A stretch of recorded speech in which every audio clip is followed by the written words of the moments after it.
Today is November 13th, 2023. While the world's attention is primarily focused on the fighting in Gaza, the conflict in Ukraine continues.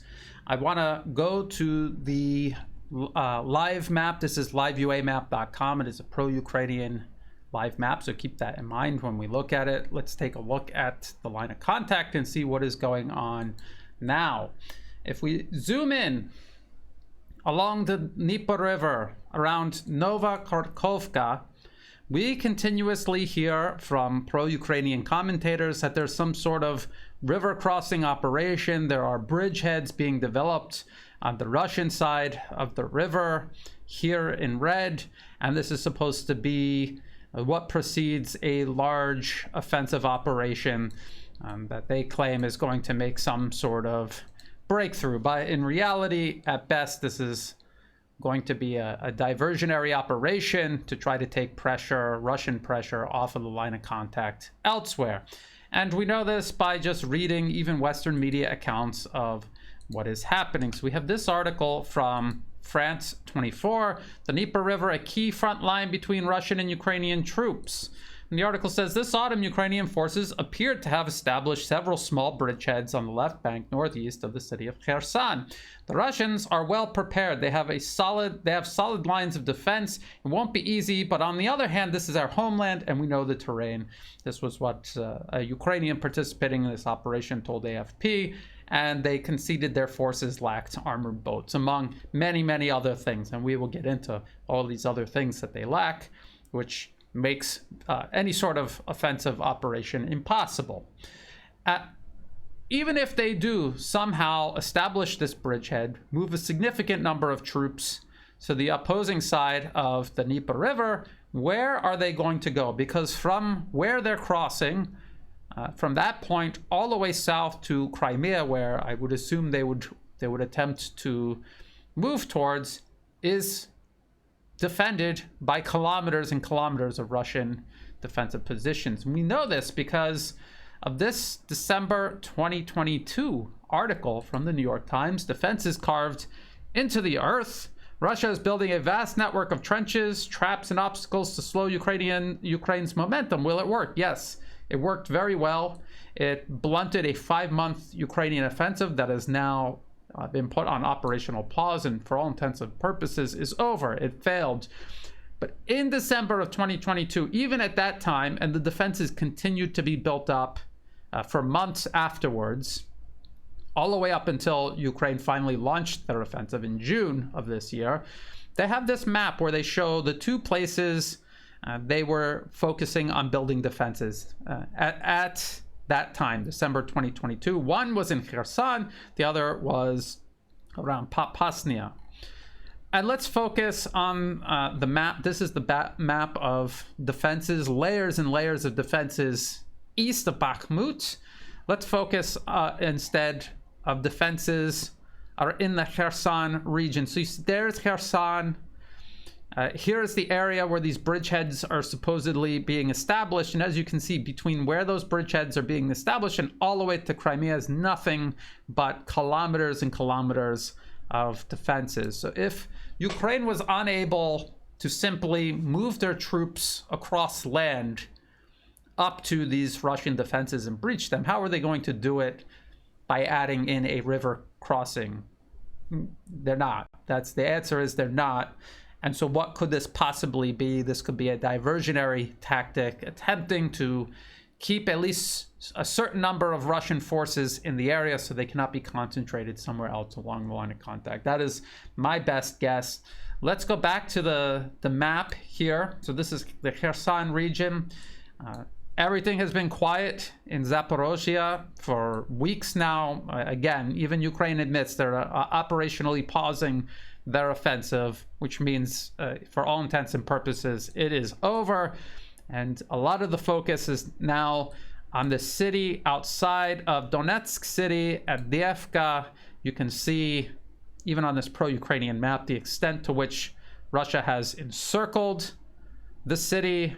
There is this dense industrial area. It's a coke plant.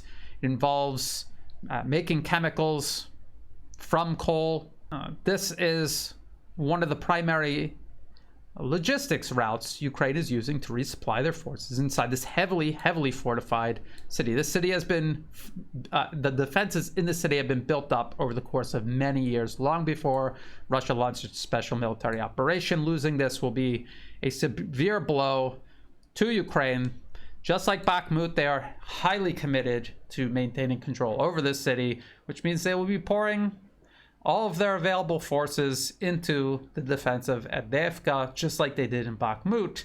And this is exactly what Russia wants them to do. They want them to pour all of their forces into this city as Russia continues to encircle it and complicate logistics, and they will continue to wear down the Ukrainian military. This is a war of attrition, and that is how you win a war of attrition. Now, we keep hearing, and I'll get into this a little bit more in depth later. This topic will come up again, casualties on both sides.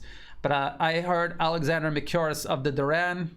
He brought this up relatively recently, and I thought I would check on it again. Media Zona is a media project maintained by U.S. government-backed Russian opposition figures. And this webpage is titled Russian Casualties in Ukraine, Media Zona account updated. And when they say casualties, I think that they mean killed in action. They're not talking about injuries. Killed in action. The total since the special military operation began in February last year is 35,780, a fraction of what the Ukrainian General Staff claims regarding Russian losses.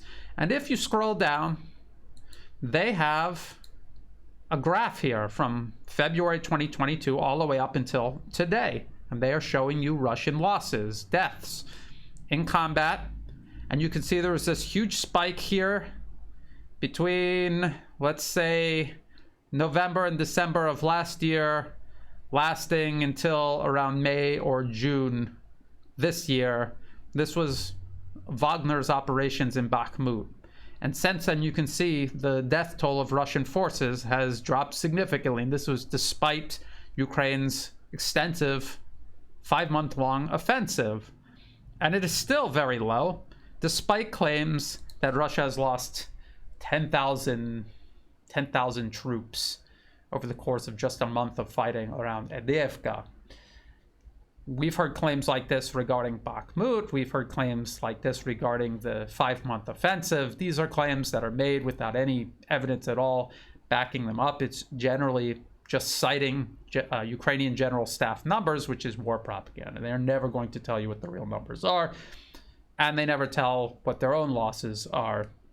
It is war propaganda. The closest to an objective assessment from a pro-Western source is Media Zona, and so far we do not see any significant spike. However, there could be a lag, and the numbers might begin increasing. We'll have to keep an eye on it, but right now at this moment, despite it being about a month of fighting now, we do not see a spike regarding losses around Avdiivka, although I would assume that there are more losses now around Avdiivka than there had been during the offensive, or maybe it's around the same. Russia was losing forces during the Ukrainian offensive. The offensive is over. The fighting is now intense around Avdiivka. Maybe that is where Russian losses, it's been the same rate, but the losses are now shifting specifically around Avdiivka, where the most intense fighting is taking place. That is what's going on right now on the battlefield. I want to talk about several very important admissions by the collective West in their media, among Western governments and military leaders, admissions that Ukraine is losing this proxy war against Russia.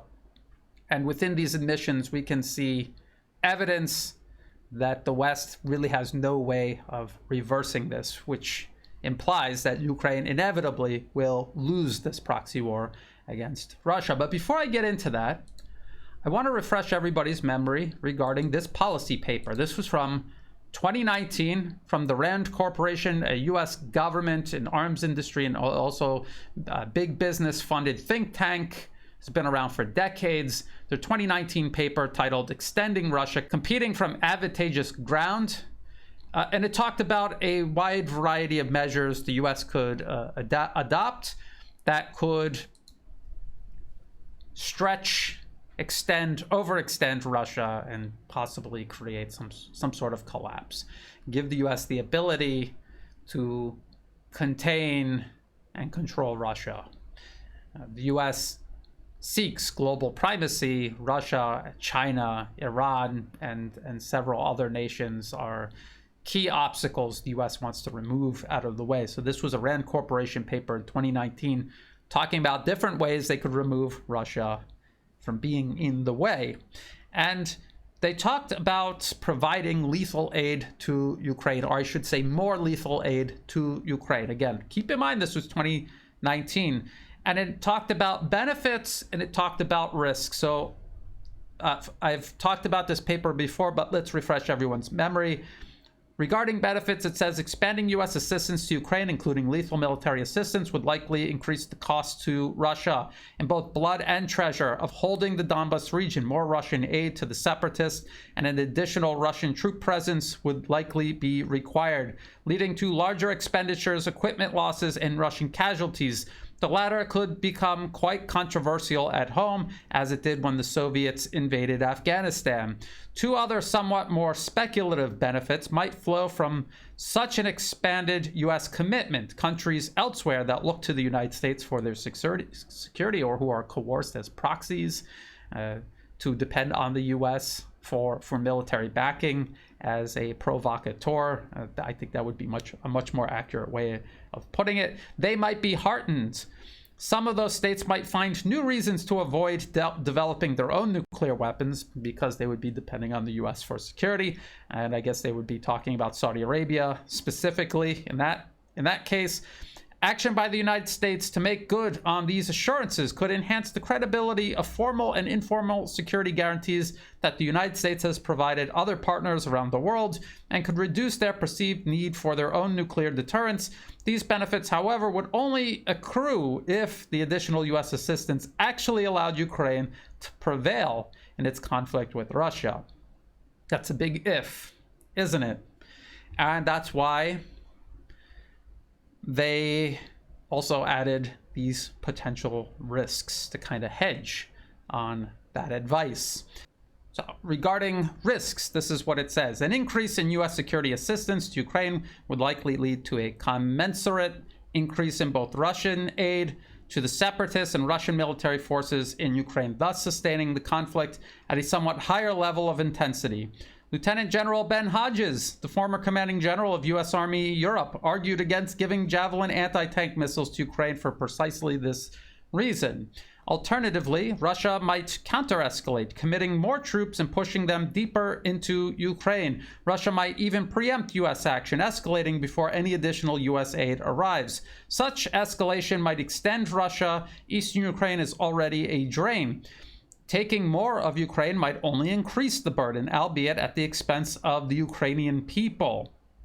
However, such a move might also come at a significant cost to Ukraine and to U.S. prestige and credibility. This could produce disproportionately large Ukrainian casualties, territorial losses, and refugee flows. It might even lead Ukraine into a disadvantageous peace. And of course, now all of these risks have been fully realized. Not only did Russia expand its involvement in eastern Ukraine, it initiated the special military operation. It was most certainly going to preempt any further U.S. military aid to Ukraine, a nation right on Russia's border. And it was going to do it through a large-scale, prolonged military operation. Let's take each one of these predicted risks that the Rand Corporation laid out all the way back in 2019, and let's see what the Western media, and the sources they cite, let's see what they say about each one of these potential risks now fully realized. Disproportionately large casualties. Let's go to this article from The Telegraph. This was actually back in August. Ukraine's army is running out of men to recruit and time to win. Victory may be in sight for Vladimir Putin.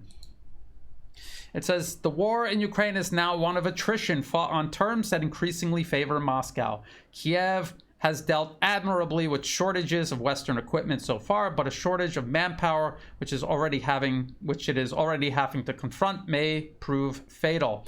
And then it also says, perhaps more important, however, is the heavy toll the fighting is taking on the people of Ukraine. The Russian armed forces began the war with an official strength of 1 million and a true strength estimated by some analysts at between 700,000 and 800,000.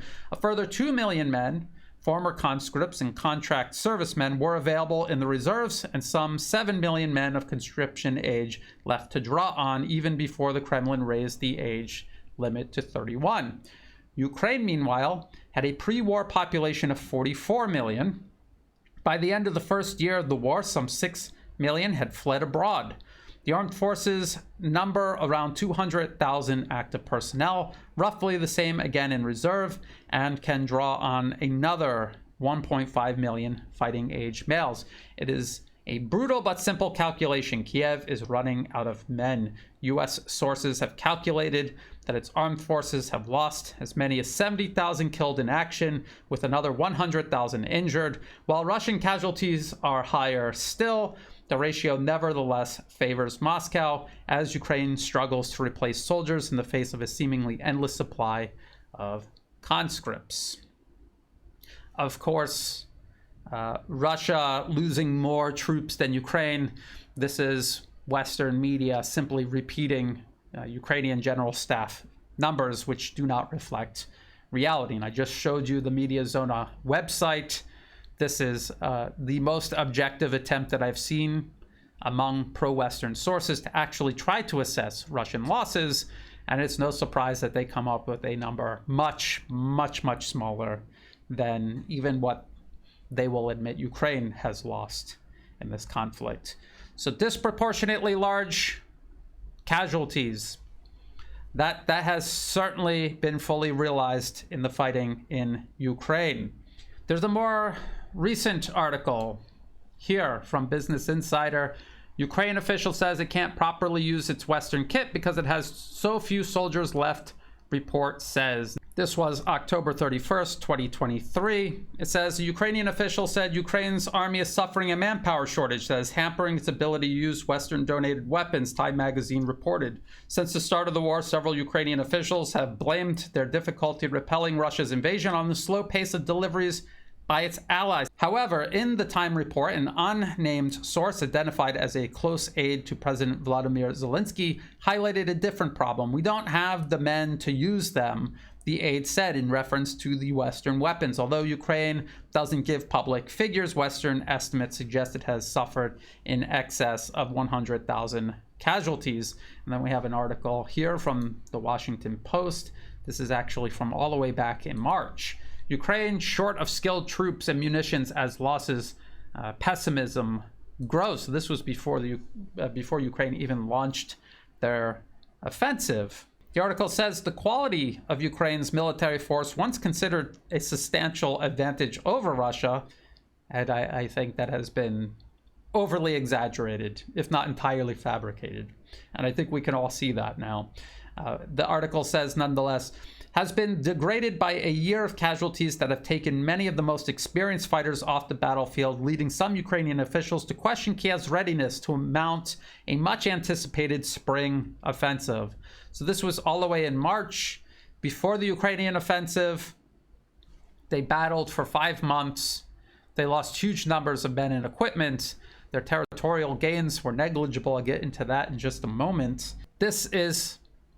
when you look at the 3 articles, and there's many, many more all across the Western media, you can see there's a consensus building, and it has been building up over the course of many months now that Ukraine is suffering catastrophic losses that they cannot remedy. They cannot find more men. They're losing men.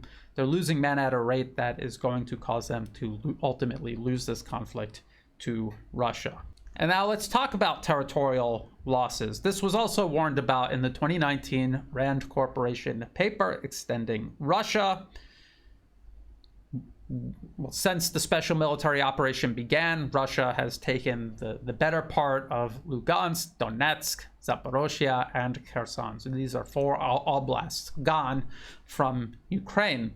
And even just over the last year, despite Ukraine launching this massive 5-month-long offensive, Russia has the net gain. Ukraine has a net loss of territory, despite fighting that offensive specifically to gain territory.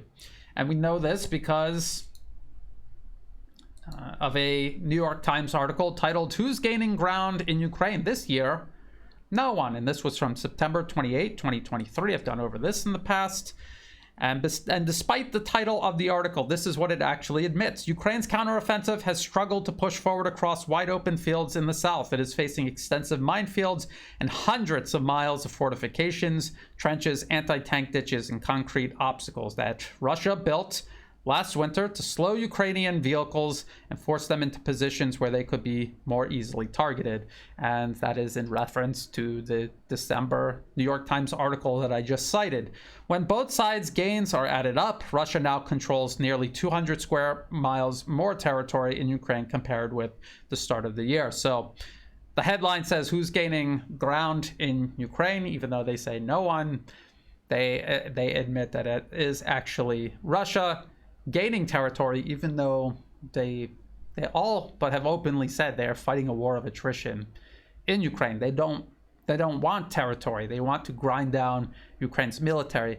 But even as they're doing that, they are gaining more territory than Ukraine is able to gain back in these massive offensives that see catastrophic Ukrainian losses in men and equipment. Now, the Rand Corporation paper talked about refugee flows in 2019, and I don't think that it's controversial at all to say that Ukraine has suffered from massive refugee flows out of the country. Millions of Ukrainians have left the country. They've gone to Europe. They've also gone to Russia. Make no mistake about that.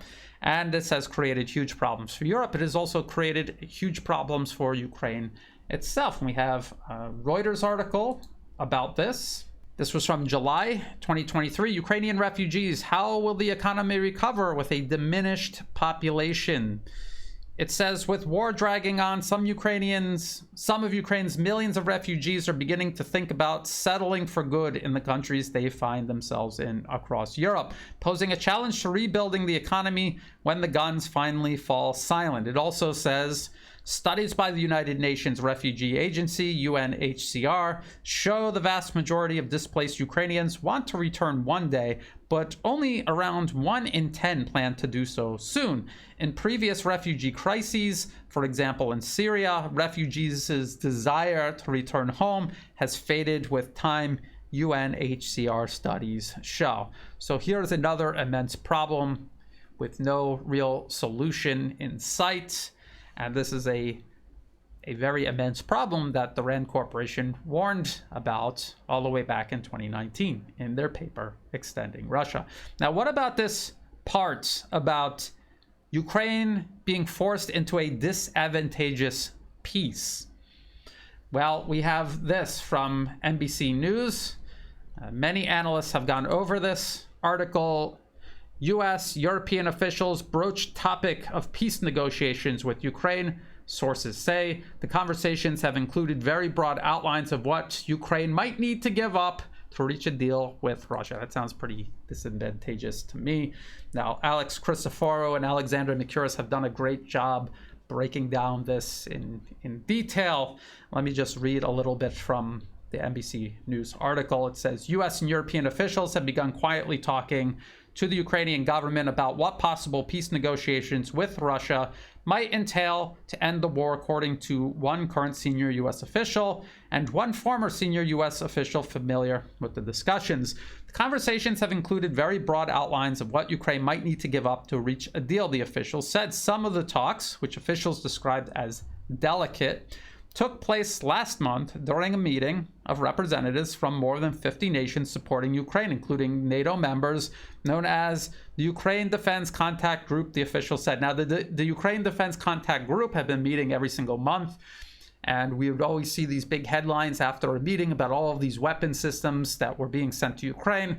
But each month that went by, the number of weapon systems diminished, and now they're getting together to talk about surrendering, terms of surrender for Ukraine. That's where they are right now. The article also says they began amid concerns among US and European officials that the war has reached a stalemate and about the ability to continue providing aid to Ukraine, officials said. Biden administration officials also are worried that Ukraine is running out of forces. So there's that manpower issue again, the disproportionate losses. While Russia has a seemingly endless supply, officials said. Ukraine is also struggling with recruiting and has recently seen public protests about some of President Vladimir Zelensky's open-ended conscription requirements. They're losing the war, they're becoming increasingly desperate, and no normal human being is going to look at this and see it in any way other than a government being too stubborn to admit that they lost, and instead of just admitting to what has happened, facing reality, they would just rather throw ordinary people into the front lines to continue dying and to stretch this out for as long as possible. I think the average Ukrainian is starting to understand that. Now, the article is talking about some sort of stalemate, but the way they describe this stalemate sounds more like a war of attrition, and a war of attrition that Russia is winning. And if Russia is going to win the war of attrition, then terms are going to ultimately be decided by Russia, not Ukraine, and not by Ukraine's Western backers. And so when Rand Corporation's 2019 paper, Extending Russia, talked about a disadvantageous peace, this is what they were talking about. This is the disadvantageous peace where Ukraine is now. This is where Ukraine is right now, looking at these terms, which will only get worse the longer this drags out. Now, this NBC News article talks about forcing Ukraine into negotiations with little to no leverage. And this follows earlier admissions that Russia's military-industrial base is not only outproducing the collective West, its military-industrial output is still growing. And I think it's good to bring this up again. This New York Times article, Russia overcomes sanctions to expand missile production, officials say. And this was from September 13th, 2023, and this was a confirmation of everything that I had been saying for many months, and many other analysts have been pointing out for many, many months about military-industrial production in the West and in Russia, and how Russia was better prepared for this, and that the West has really no means of catching up to Russia. And in many ways, the West isn't even talking about catching up to Russia. The article says, before the war, one senior Western defense official said Russia could make 100 tanks a year. Now they are producing 200. I think they're producing many more than that. And we've even had other pro-Western sources say the number is as high as 850 between brand new tanks and modernized tanks, which are brought up to the standard of a brand new tank. It also says Western officials also believe Russia is on track to manufacture 2 million artillery shells a year, double the amount Western intelligence services had initially estimated Russia could manufacture before the war. And as I pointed out many times, the US and Europe are both looking to expand artillery shell production. But even if they reach their targets, which will happen around 2025, 2027, it'll still be less than what they believe Russia is making right now. We've just seen many articles coming out about the EU being unable to fulfill their previous commitment of 1 million shells to Ukraine, which I had assumed they had fulfilled, drawing from their stockpiles. Apparently, they didn't even have enough in their stockpiles to reach that 1 million target. And now they're admitting that they're not going to be able to reach the target in time. The New York Times continues, as a result of the push, Russia is now producing more ammunition than the United States and Europe. Overall, a senior Estonian Defense Ministry official estimated that Russia's current ammunition production is 7 times greater than that of the West. Russia is outproducing the West. There's nothing the West can do to change this. And as I've said before, they're not even talking about doing anything to change this. To change this, it would require a societal change. They would have to change their entire system, the way their economy works, the way their arms industry works. I think it would require some degree of nationalization of its arms industry. It would also require huge investments in education to produce the human resources necessary to significantly expand in any type of industrial production, including military industrial production. And these are things that will take years and years and years to do. And they're not even talking about doing it. And it will take years once they decide to do it. They're not even talking about whether or not they should decide to do it. And then there is this article from The Economist. The commander-in-chief of Ukraine's armed forces on how to win the war. Technology is the key as the war becomes positional, says Valery Zaluzhnyi. Now, first of all, before I get into this, I'm not going to break this down in detail. There have already been two very good breakdowns of this. First is from Simplicitous, the Thinker on Substack here. Zaluzhnyi pens op-ed for The Economist, How to Win the War Analysis. And as you can see, this is very, very extensive.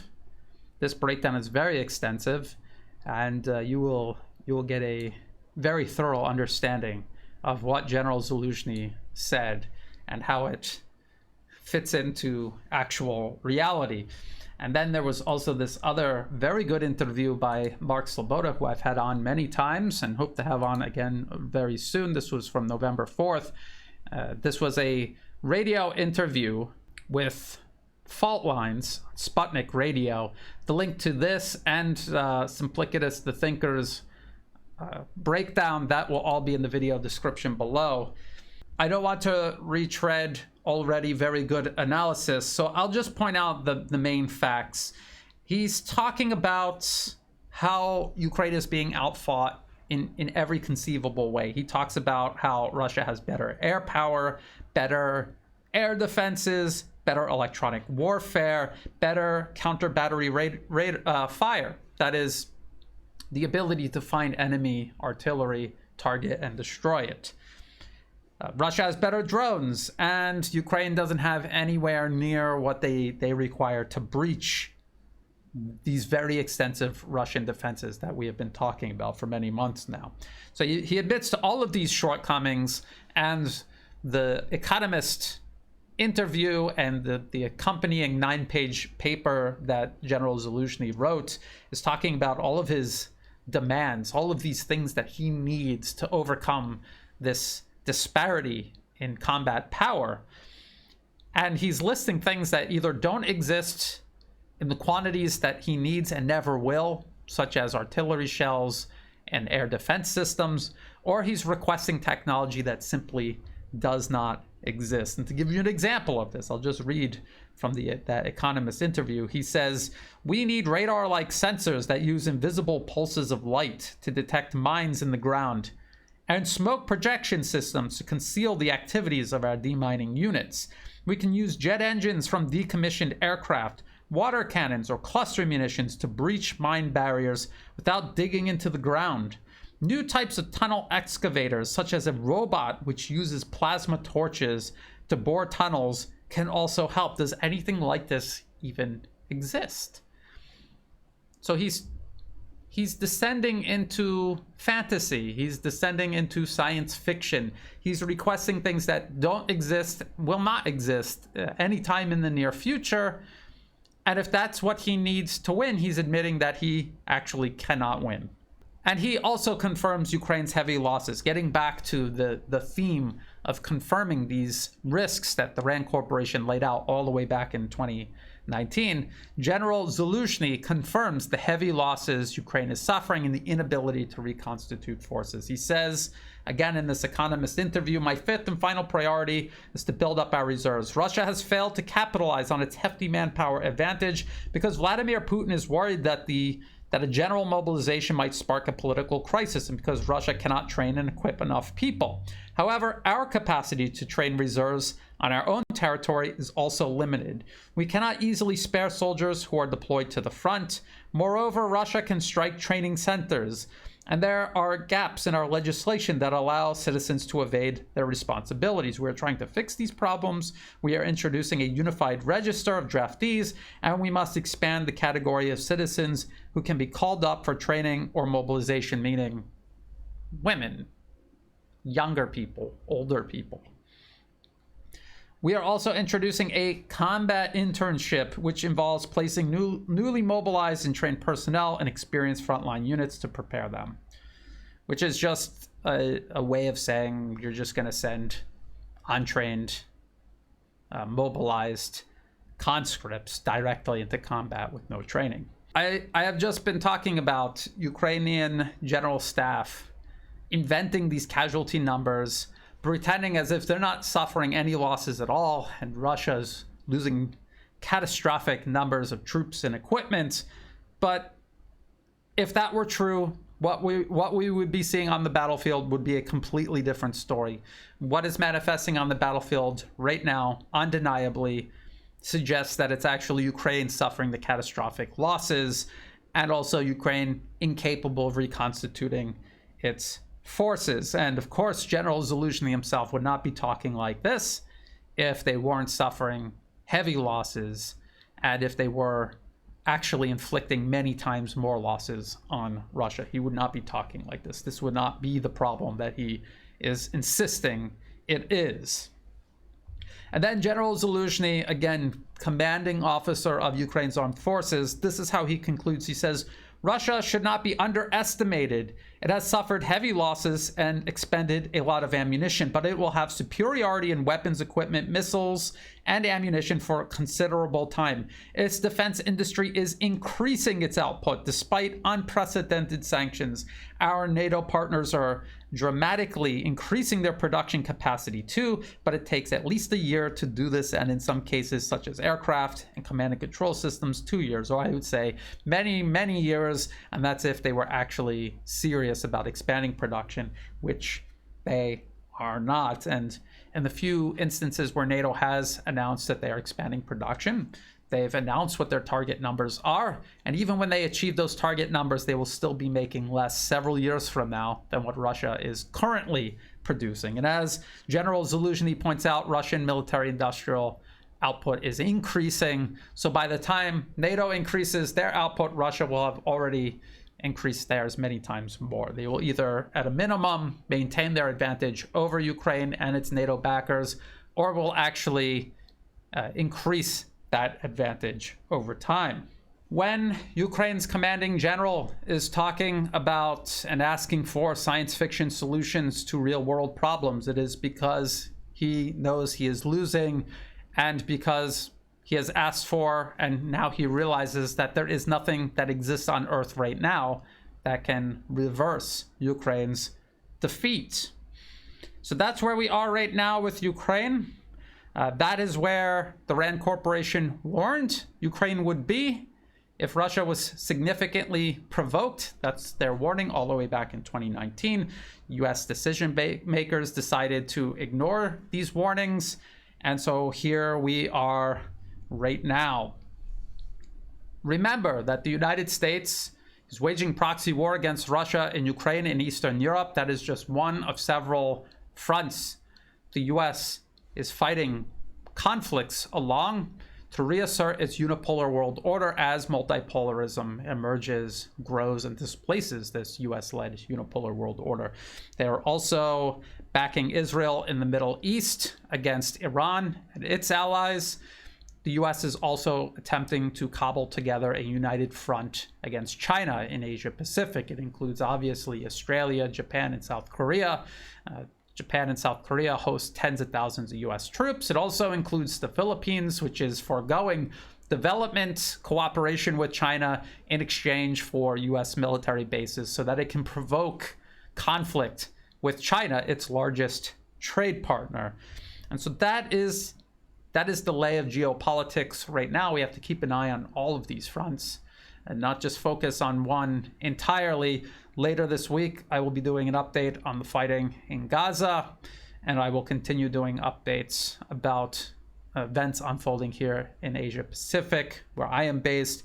Until then, if you thought this video was useful, please like and share. Think about subscribing. It's free to do. It helps the channel grow. Check the video description below for other places you can find and follow my work. Also in the video description below are all of the links that I referenced in this video, as well as for ways you can help support my work. I do not monetize my YouTube channel. I don't monetize Twitter, also known as X. I don't monetize any of my platforms.